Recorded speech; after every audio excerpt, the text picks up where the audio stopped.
Hello and welcome to what is very clearly a special edition of The Big Fight, and that's because that ultimate festival is here, the biggest fight of them all, the race to determine which is the best footballing nation on the planet. And given the number of people for whom football is a passion around the planet, this is the biggest one of them all, and that once every 4 years comes around and everybody starts to think about football, which is what we're doing here as well. And we've got some great guests with us out here at the French Embassy. And thanks for starters to the Ambassador of France, who's very kindly hosting us here for this. And we're going to be cheering for France all the way through just for that and for other reasons, of course, but we're going to be cheering for France just for that. So it's great to have you with us, sir, and thank you for hosting us here.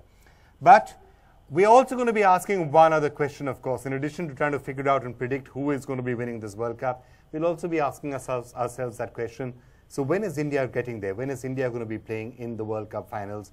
4 years from now, 8 years from now, 20 years from now, 60 years from now? Let's try and see if we can get that. And we have some of the people with us here who perhaps can answer that question. Joining us, for example, from Bangalore is Robin Singh, of course, a member of the current Indian football team. So, Robin, thank you so much for joining us. It's great. It's a great pleasure to have you with us. Also with us right here, Chima Okorie, probably one of the best-known footballers who's played here in India in a long time. So, Chima, it's always a pleasure to have you with us on The Big Fight. Somebody who's playing a very crucial role in all of this, of course, Scott O'Donnell, who's current AIFF instructor, is really in building up some of the infrastructure that can actually go forward in helping in really building Indian football and provide the training that is actually required. So it's great to have you with us.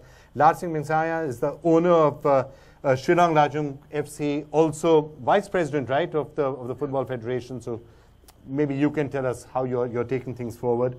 Important to get a lot of action here in India at the grassroots levels, and that's something that Franz Gassler is doing, who's joining us, co-founder of Yuva, working in a large number of grassroots area to really spread football and use that to do a number of other wonderful things. And in a couple of minutes, we're also going to be joined by Jose Ramirez Barreto, who's a Brazilian footballer playing here in India. Will, of course, be telling us that Brazil is going to be winning the World Cup, but also how, in some BRICS solidarity, Brazil can help India get kick-started a lot further. But, Your Excellency, why don't I start with you first? Before we come to India, who's winning the World Cup then? Well, as a French ambassador, I can only tell you Les Bleus will win. Of course, there is a long way. We have seen ups and downs in the history of the French team. But I think we have some good chance at least to go to quarters and then see what happens. And I hope we will then go to the final. Okay, I'm going to start doing some snap polling with everyone out here to see whom they are backing in a completely unscientific sort of a manner. But let me just go around all the other tables and see what they think. Scott, you're Australian. Would you say it's what I think about a 1,500 to 1 long shot right now, Australia winning? Any chance? No chance. No chance. Okay, that's honest. I think I'd be happy to get a point out of the group that we're in. That's how difficult we are, the position we're in, and we're in a transition stage at the moment. I'm not making excuses, but some of the players that were selected in the Australian team, I don't even know. In previous years, we've had players like Harry Kewell and Mark Schwarzer who are playing in the Premier League regularly, and the most we've got now is Jedinak, who's our captain, who's the captain of Crystal Palace. But apart from that, a lot of them are unknown. So who's winning? Well, not Australia, but I think that any one of probably 6 teams could win it. It's obviously Brazil would have to be the favourites, being the home team. The defending champions, Spain, are a big chance as well. But then you've got Italy, you can never write off. I'm playing my cards here. France, Argentina, Germany. I wouldn't be surprised if any of those 6 teams won. So, yeah, I couldn't pick a winner at the moment. Okay, Chima, pick a winner. That's so difficult, but it's always the usual suspects: the German team, the Brazilians, the Argentinians. It's always the usual guys, and inevitably, the champions always come out from this lot. But personally, I'm banking to see good football, and for me, at the end of it all, I want good football to be the winner.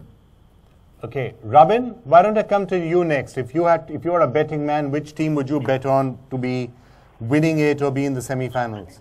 Well, it's going to be one of the South American sides. definitely, you know, because the weather plays a big part in football, and being a footballer, I know about that. Yeah, so my bet would be one of the South American sides. Dazzle? Yeah, I think this is extremely difficult one, but going by convention, no European team has won in South America. So in that regard, obviously Brazil as a home team would be favorites, along with Argentina. But having said that, if you look at the wisdom of the footballing markets and you start valuing these teams, the most expensive team in terms of cumulative player value is Spain, with over 620 million euros. And with the kind of experience that they have, and with a striker now finally in Diego Costa, if he eventually ends up playing, I think it's a bit cruel to Torres and to Villa if you say that they were not strikers. I mean, they did win them the World Cup last time around. We can ask Mourinho that, but as far as firing strikers are concerned, I think Diego Costa is one of the hottest strikers today. And if he's fit for the World Cup, I think Spain has a huge opportunity to create an upset. And the worst part is there may be a situation, which I dread, of Spain and Brazil actually meeting in the second round. And having said that, Brazil definitely because of home ground favorites. But there's another trend that any team that has won the Confederations Cup never goes on to win the World Cup. And unfortunately for Brazil, I think they won the last Confederation Cup. Okay, we're trying to figure out exactly where we have placed France. Let me get you in. I think Belgium is probably the dark horse here. It's a country with the population of Delhi, but the team is absolutely loaded. And I was thinking of maybe Germany, but after they had a 2-2 draw with Cameroon, I think there's just too much kind of question mark there. And I mean, Brazil's on their home turf. If they can stay away from the acrobatics that their coach is trying to forbid off the field, then they got a chance. So I'm saying Belgium or Brazil. Okay. Perhaps just let's see if we can get you in on Belgium. If not France, I mean Belgium's next door neighbor. So dark horse, as he says. Well, you always have a chance for everybody. So that I think of course there are the big players, but the fact that Belgium could be identified as one possible winner proves that everybody can win. And as a neighbor of Belgium, I can only concur to what was said, that they are very good. So let's see. Yeah. Okay, so some indication on it. Why don't I actually do a quick, anybody here in the audience has, let me just see where the majority voting right now is. How many people in this audience are saying Brazil? 3 hands. How many people are saying France? Okay. 5, 6, I'm not sure how many are from the embassy. Argentina? 1, 2, 3, 4. Okay, this is completely unscientific. Spain? Okay, 2 or 3. Anybody want to say why you think these countries are likely to win? I think that Spain really has a good chance of winning because of the midfield that they have. It's it has a lot of depth. If it's Iniesta playing, and if he's not, then you have Cesc Fabregas as backup. And right now there are about 20 clubs which are after Fabregas to make him first teamer, and he's still a backup to Spain. Okay, Spain's still strong. You think Argentina? Why? Well, they're Spain, because obviously from Barcelona they're missing Messi, who's gone across to you, as it were. Argentina have a very strong attack. They have Messi, Gonzalo Higuain, Sergio Aguero, Di Maria. I think they are defensively weak, but I still feel that they have a very good chance. Okay. Why is England not even been considered in the argument? You tell me. Because I really think that the England team is very strong, but they have to play as a team. But not really the favorites this year, but this World Cup. But I think they'll be the team to go through to the later stages. No really big stars and all of that, so they're sort of losing. The players are in form. I think you see Sturridge and Sterling for Liverpool, they played incredibly well. One massive team we've forgotten about is Germany for sure. If you look at their side individually, they are one of the best sides there with Marco Reus, with Mario Götze. But I mean, Germans, they have a history of choking in the semi-final, in the final. They've lost the most World Cup finals, in fact. So as a Germany fan, I'm hoping they finally get through that jinx. But I think they're, along with Brazil, they're up there with as one of the favorites of the World Cup. Chima, why don't I ask you one question? Yeah. African teams, I mean, we keep talking about when they're going to make the really big breakthrough and you're going to have an African team that's actually going to win the World Cup or be there in the final. Is this going to be the year or no? No, I don't think so. Definitely not from Nigeria. the Nigerian team have built from the squad. They've built from the home based players, but suddenly they are finding it that it's not sufficient for them to go out all the way. They believe that they are just going to compete in the World Cup, but I think mismanagement and the African countries, most of them, their coaches, they treat players favoritism. And all that. That's the thing coming in the way for Africans, going past the second stage of the World Cup. So I don't really think it's the time for Africans right now. All right, let me get a couple of more views from the audience, and I do want to shift to whatever's happening with the African companies, what's going to happen in countries like India. Let me give to that gentleman there. In Europe, France, if you don't lose the locker room and we don't have issues, if you look at... Just expand on that. What do you mean by losing the locker room? So what I mean... you don't have members of the French team attacking each other inside the locker room. What I mean is we've had issues in the past where players have not responded to the coaches. Yes, so that's a bit of an understatement actually. And if I look at South America, then yeah, Brazil, because there's a holy trinity actually which works in the favor. It's got to be the fans, the players, and the manager. So I guess Brazil has all of that. So hopefully it's either France or could be surprising. Looking forward to it.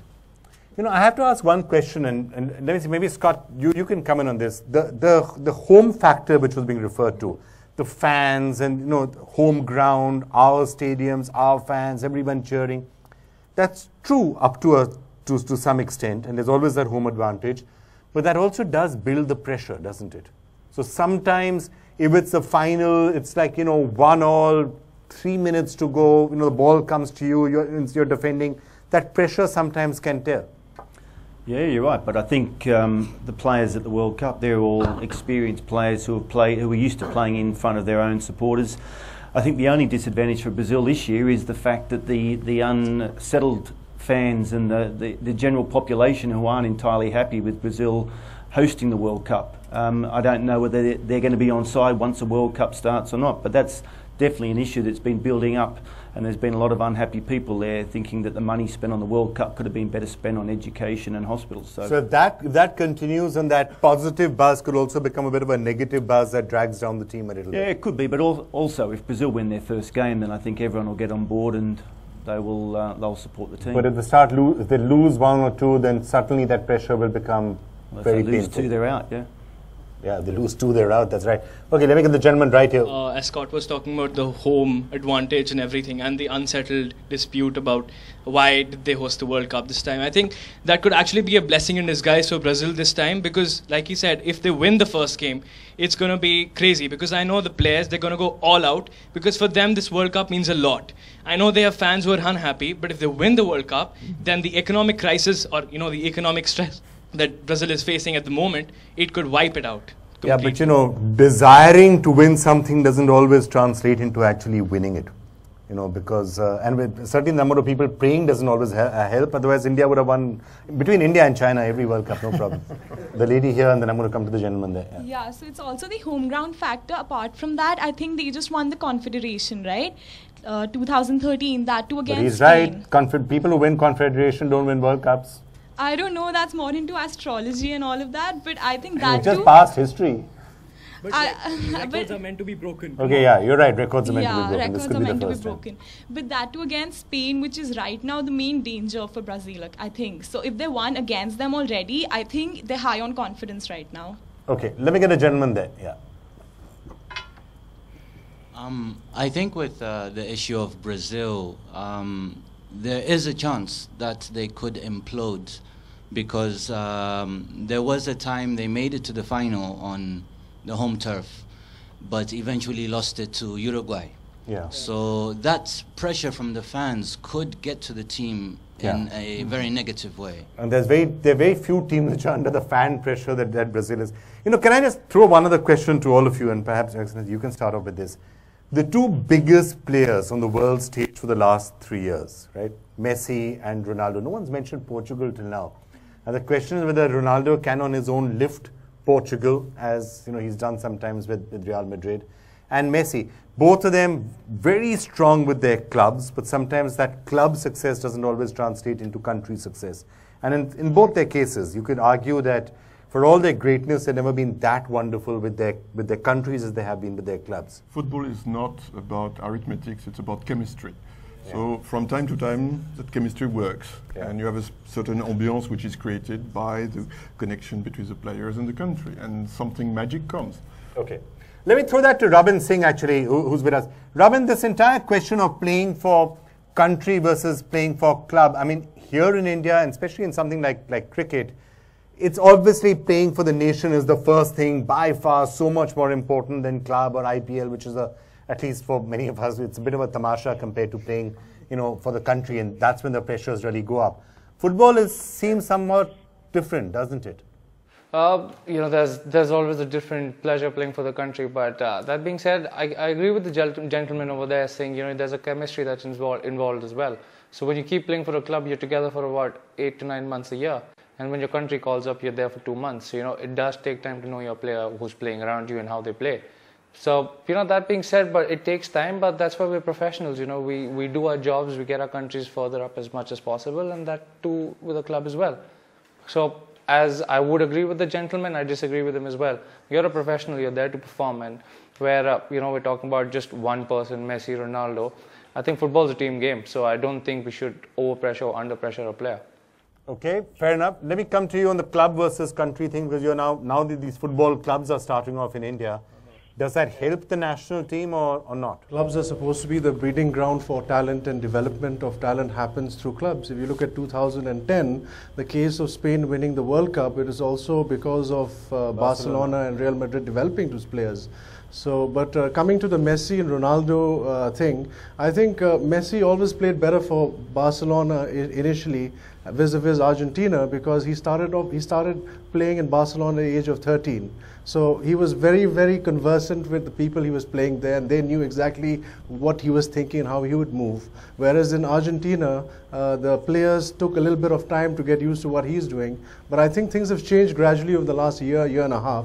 And if there's something left in Messi as far as hunger is concerned in his footballing life and career, it would be to win that World Cup and really emulate Maradona. And the fact that I don't know whether the last season has been a kind of a lull before the storm in the World Cup, because Messi hasn't had the greatest of seasons in Europe this year, but perhaps that's just a lull, as I said, for the World Cup in Brazil. And I'm sure he's also conscious of the fact that some other people like Neymar, for example, might say we play better for our country than for the club. So therefore, absolutely, yeah. You know, and that Neymar might well say, you know, if I'm going to win if I win Brazil the World Cup, then who's the greatest then? So, you know, maybe that's a subtext happening. Coming to Ronaldo, I mean, we can't really say that he hasn't done much for Portugal, because Portugal is actually in the World Cup in Brazil because of his excellent performance in the playoff against Sweden. That's true. Yeah. So, you know, to some extent, I think Ronaldo's been playing better for Portugal than Messi has been for Argentina. All right, can I just come to India now, the other question that I was actually asking, and as to when India might expect to reach somewhere a little closer. So why don't I start off by asking you that question, Robin Singh.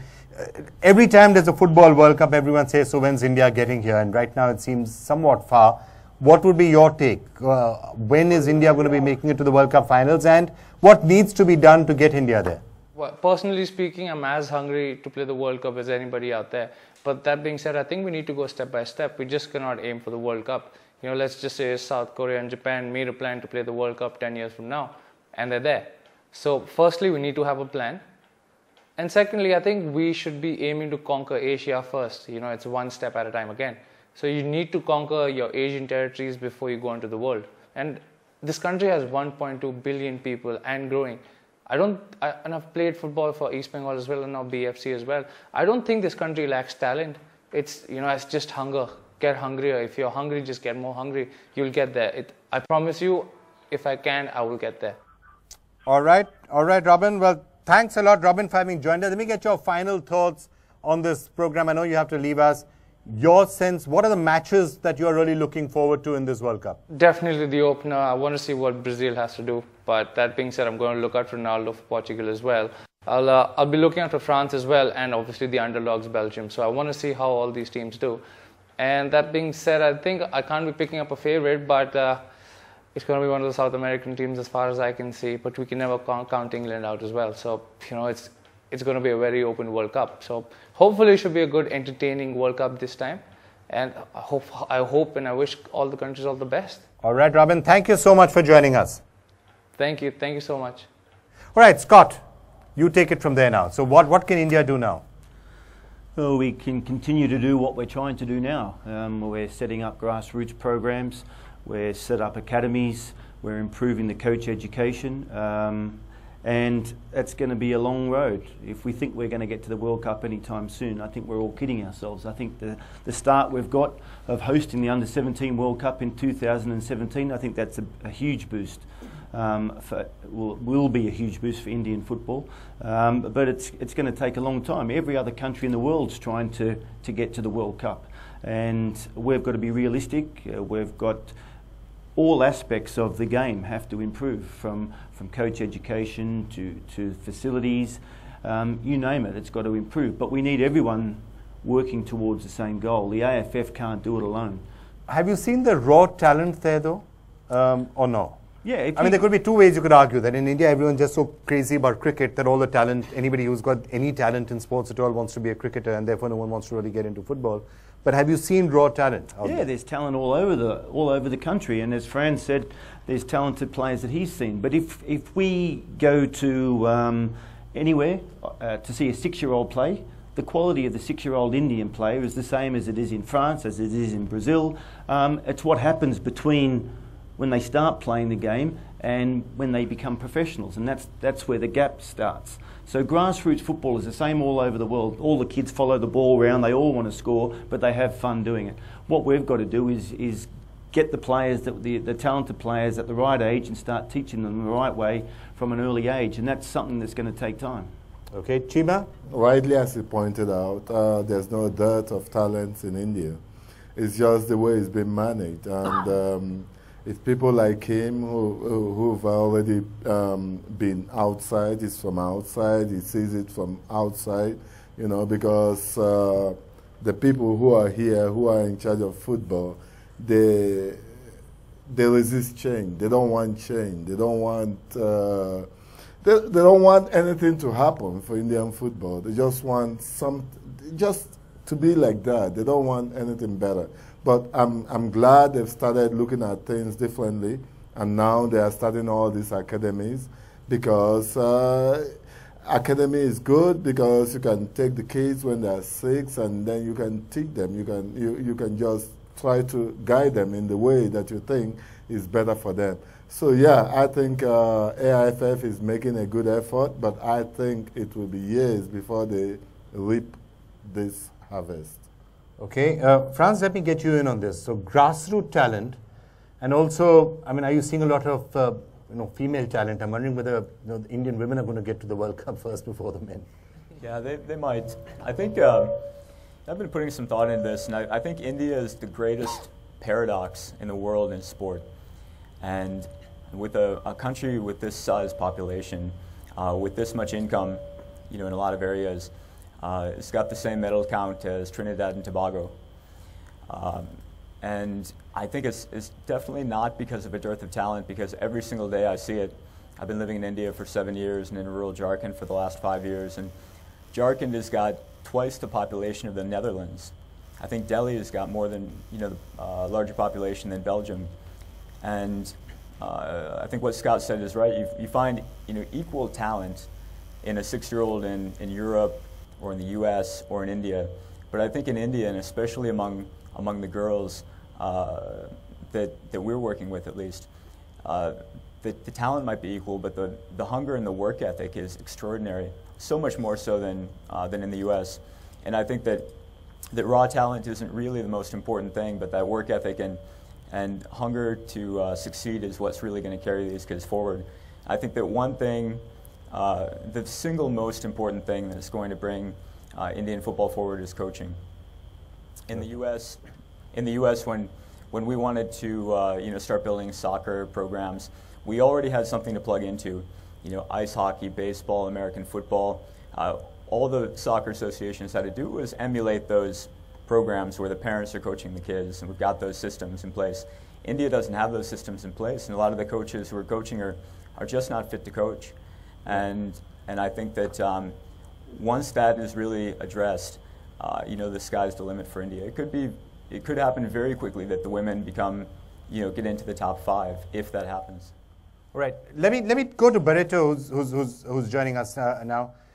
Barreto, just wanted to ask you, what to your mind needs to be done in Indian football?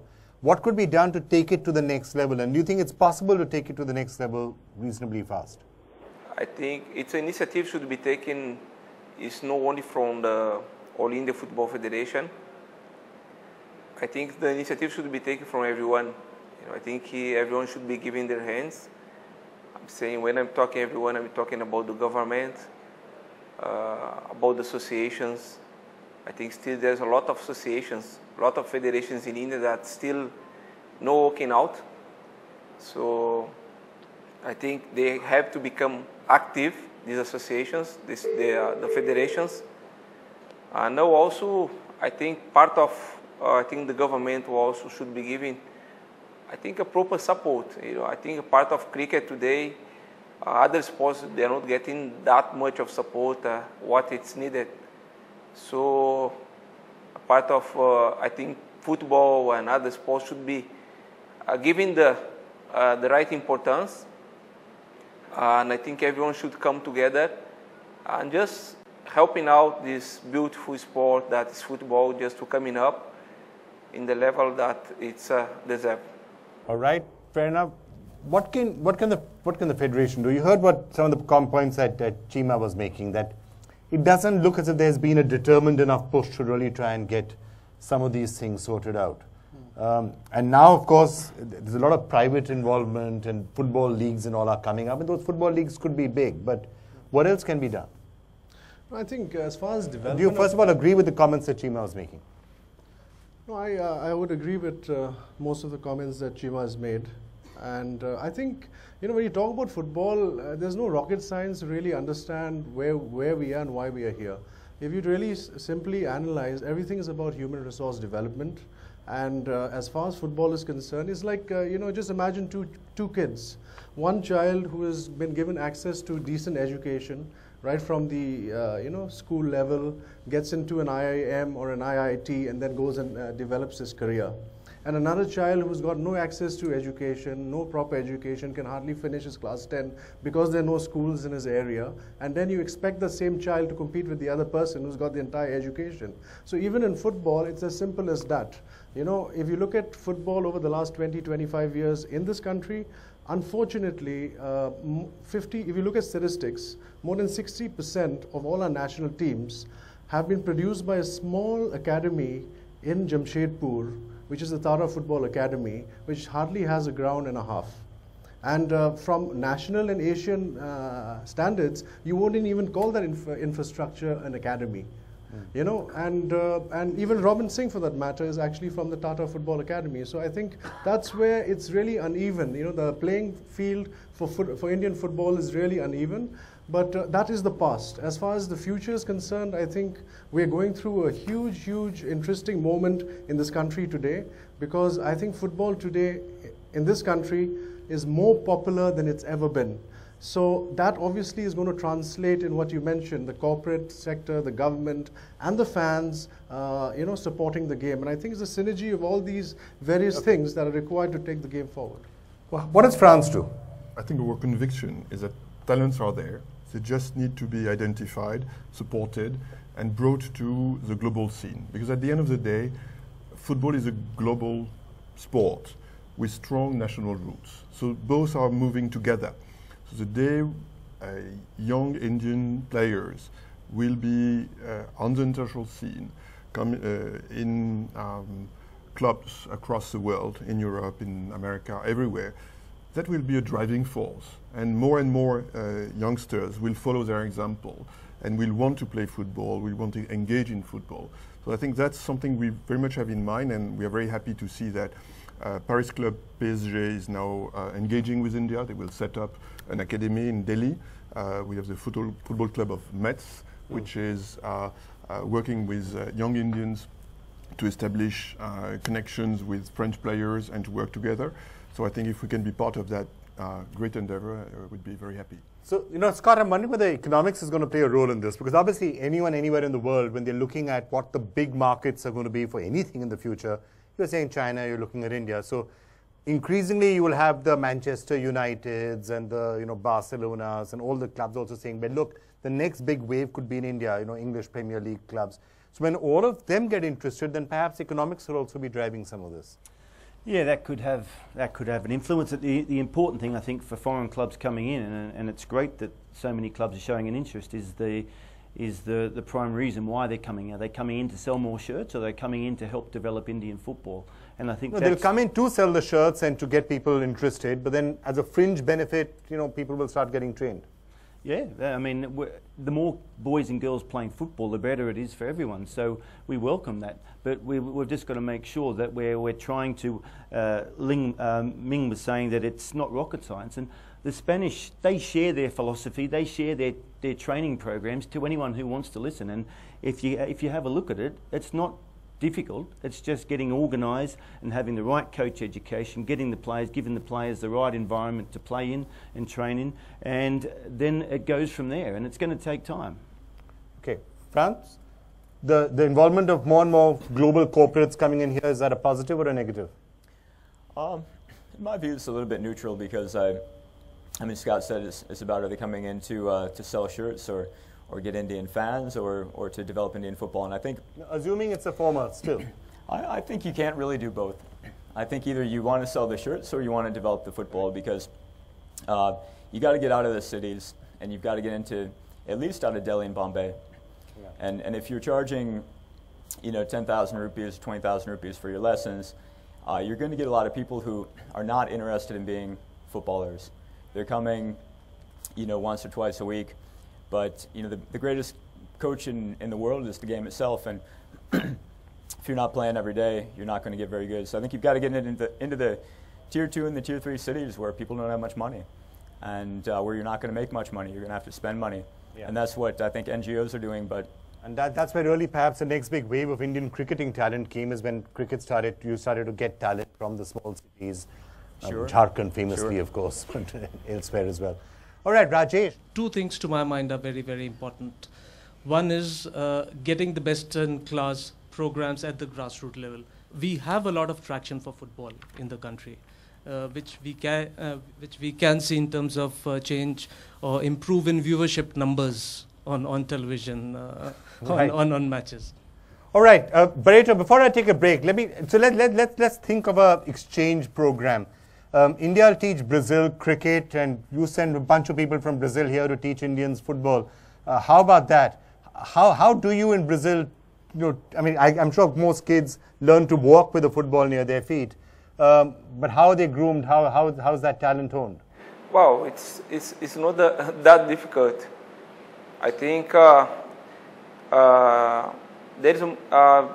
is interest on that, what we have seen, because we're just been working, we're having a program that has been working with youth development programs, and being in this field, we have seen that there is a lot of interest on that, and these days we have seen that parents also starting getting interest on it, and so that is not that difficult. I think the most important thing is just to be building the right infrastructure, to having that structure. It's about the methodology and all that you have to implant. So I think this is the way you should do, and because the interest is there is not much to do, especially in these days, because most of the child, they're really part of the child is also the parents. They're very much interested and starting getting involved in football as well. Okay, you've played under somebody like Louis Philippe Scolari. What can you maybe remember one or two things that he has told you, what Scolari told you, that you think have stuck in your mind that you might want to tell anyone watching this? Scolari was a coach that had given me the first opportunity to be playing in the professional team, in the first team. And he was a coach that he helped me a lot.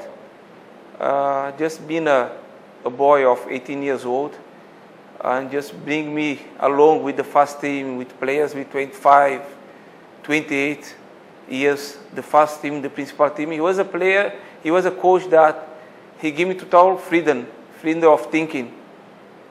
It's a good thing of him. He's a coach that's giving opportunity for the young players. And a part of giving the opportunity, he support them. Giving that freedom, because I think it's very important, the player, when he just joined the first team, the principal team, he should having that freedom. What means freedom is to using his creativity, you know, of using his way of thinking as well to implement things. I think we're seeing this today, the way Neymar and many players are doing. So he had usually to give him that freedom for the player just to take his own decision. It's not a kind of, you know, you do what I tell you to do. Of course, there is a part on it, that is a technical part and tactical part, but he's giving a lot for you as well, to having to take your own decisions. So I learned a lot of things with him. He's a very down-to-the-earth, this coach. He's very humble. He's a very friend. You just feel like just have him as a coach, just have him as a father. And he's always with you. We usually to say in football that is a very important thing for the team to get results. Is just a player to feel for the coach, and he gets it from the player. Okay, that's good to know. We'll try and maybe persuade him to come to India also somewhere along the way. All right, let's take a break at this point, and then let's get back again to the question of the World Cup itself, and let's set aside the moment, at least for the next month or so, as to when India is going to be playing. Focus on the carnival that we are going to be seeing right now. I'm sure it's going to be a Samba festival. Let's come back, talk to everybody, and also get some sort of an idea from everyone here as to which specific matches do they think are going to really be the standout ones. And there's already some of them are there on the calendar in just the next couple of weeks. So some of the big standout matches and the really key players to watch in this World Cup. We'll try and get some views on that when we come back after this break.